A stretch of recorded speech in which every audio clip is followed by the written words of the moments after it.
নমস্কার, সুপ্রভাত বন্ধুরা, কেমন আছো সবাই? শিল্টু রিম্পাস লাইফস্টাইলে তোমাদের সবাইকে ওয়েলকাম। তো দেখো, আজকে কিন্তু আমি সকাল থেকেই আমার ব্লগটা শুরু করছি। থাম্বনেল দেখে তো তোমরা বুঝেই গেছো যে আজকে আমার ছুটির দিন, তাই ছুটির দিনের ব্লগটা একটু অন্যরকমভাবে শেয়ার করলাম। তো সকালবেলা বাড়ির টুকটাক কাজকর্ম শেষ করে মাকে নিয়ে চলে এসেছি পেয়ারা গাছের গোড়ায়। একটা বড় পেয়ারা হয়েছে যেটা আমার চোখে পড়ে গেছে, তো মাকে বললাম ওটা পেড়ে দিবে চলো। আর এদিকে দেখো, বাবার জন্য সকালের খাবার বের করাচ্ছি। খাবার বলতে ওই খিচুড়ি। তো খিচুড়িটা কিন্তু আমাদের অঙ্গনবাড়ি থেকেই এসছে, কারণ বাড়িতে যেহেতু ছোট বাচ্চা আছে তাই ওখান থেকেই খাবার আসে। আর এদিকে আমি পুকুর থেকে ধরা মৌরলা মাছের ঝাল বসিয়েছি উনুনে। আর কি বলতো বন্ধুরা, বিয়ের আগে যেহেতু আমি কখনো সেভাবে রান্না বান্না করিনি, আর উনুনে রান্না তো কোনো দিনই করিনি, কারণ আমাদের বাবার বাড়িতে উনুন ছিল না। তাই এখানে এসে আমি উনুনে রান্না করতে পারি না। কিন্তু ছুটির দিন দেখলে আমার একটু ইচ্ছে হয় উনুনে রান্না করাটা শিখি। কারণ আমার মনে হয় প্রত্যেকটা মানুষের জীবনে সব কিছুই হয়তো টুকটাক শিখে রাখা উচিত। হ্যাঁ, খুব ভালো না হলেও অল্প কিছু তো শিখে রাখাই উচিত, যাতে জীবনে কোনো সমস্যা এলে অন্তত একটু হলেও সেই সমস্যাটার সম্মুখীন হয়ে সেটাকে সমাধান করতে পারি। তো এদিকে দেখো, রান্না বান্না শেষ। হ্যাঁ, আরেকটা রান্না তো বলাই হয়নি, পুকুরের থেকে ধরা হয়েছিল পোনা মাছ, সেই পোনা মাছের কিন্তু টক হয়েছে। তো এদিকে রান্না শেষ করে মা কিন্তু উনুনে নাতাও দিয়ে দিল। আর গ্রামের দিকে সবাই তো জানোই যে উনুনে রান্নার পরে এইভাবে নাতা দিতে হয়। তো যেগুলো আমার খুব একটা জানা ছিল না, কিন্তু আমি আস্তে আস্তে করে এগুলো টুকটাক শিখছি।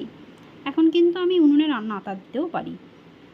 আর এদিকে কিন্তু মা দোক্তা ভাসছে বাবার জন্য। আর দোক্তা ভাসতে ভাসতে মা ভীষণ পরিমাণে বাবাকে বকাবকি করছে, কারণ বাবা কিন্তু সারাদিনে 25 থেকে 30টা দোক্তা পান খায়, যেটা শরীরের পক্ষে একেবারেই ভালো না। হ্যাঁ, পানের পাতার রস অবশ্যই শরীরের পক্ষে প্রয়োজন, কিন্তু সেটা সাদা পান, দোক্তা পান বা কোনো রকম পান মশলা দেওয়া পান নয়।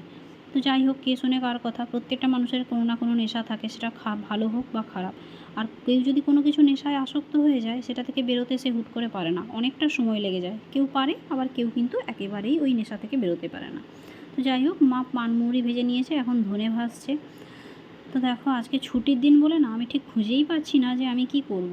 কেননা সকালে অনেকগুলো কাজ করে একসাথে আমি কাজগুলো গুছিয়ে নিয়েছি। আর আমি না একটানা কাজ করে নিতে পছন্দ করি, মানে কাজ ফেলে আমি বসতে পারি না। কারণ মনে হয় যে কাজ ফেলে বসে থাকলে যেন আমার ভীষণ পরিমাণে অস্বস্তি হয়।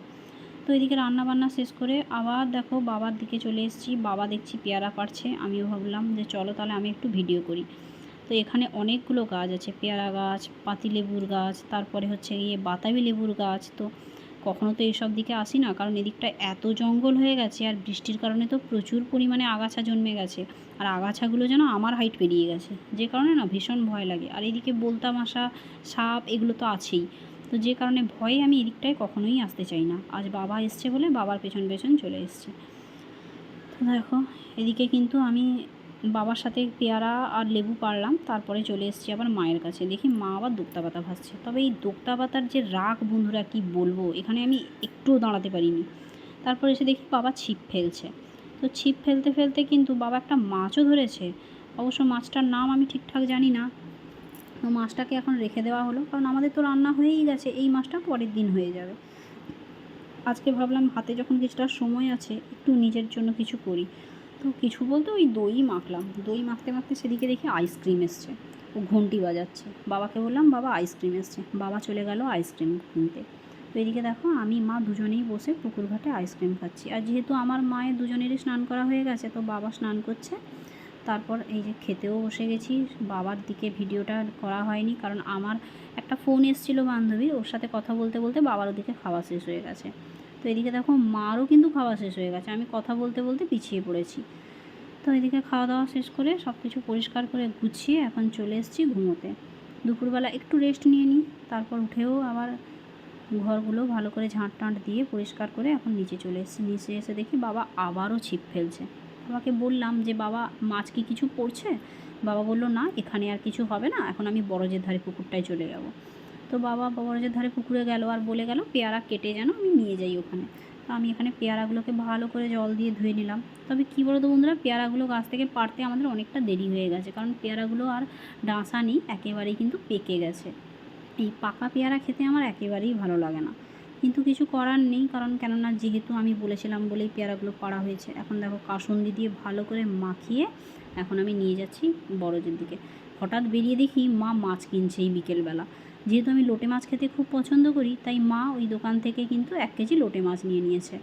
তো এখন চলে এলাম বড়জের কাছে এসে দেখি বাবা ছিপ ফেলছে। এখানে বসে আমি, মা, বাবা আর পাশের বাড়িতে একজন বলতে পারো দাদারই মেয়ে, ও খুবই ছোট, সবাই একসঙ্গে বসে পেয়ারা মাখা খাচ্ছি। তো পেয়ারা মাখা খেতে খেতে অনেকটা সন্ধেও হয়ে গেল। তারপর আমরা বাড়িও ফিরে এলাম। তো বাড়ি ফিরে আসার পরেই বাবাকে বললাম যে চা বসাবো। বাবা বললো লোটে মাছের চপ করতে, যেহেতু আজকে আমি বাড়িতে আছি। তো এদিকে দেখো লোটে মাছের চপও হচ্ছে, আবার ওইদিকে কিন্তু রাতের রান্নার প্রিপারেশানও করে নেওয়া হচ্ছে। রাতের রান্নায় কিছু না, ডিম ঝোল হবে। তো এদিকে আমি ডিম ঝোলের জন্য মশলা কষাচ্ছি। আর রাতের রান্নাটা একেবারে করে তারপরে টিফিন করে আমি উঠে যাব আমার রুমে, কারণ আমাকে এগুলো এডিট করতে হবে। তো দেখো তাই একসাথেই কাজগুলো গুছিয়ে নিচ্ছি। আর এদিকে লোটে মাছের চপও রেডি, আর আমি একেবারে লোটে মাছের চপ নিয়ে প্লেট সাজিয়েও নিয়েছি। এদিকে চাও করে নিয়েছি আমার, মায়ের আর বাবার। তো দেখো বন্ধুরা, আজকের ব্লগটা এখানেই শেষ করছি। দেখা হবে পরের ব্লগে। তোমরা সবাই আমার পাশে থেকো।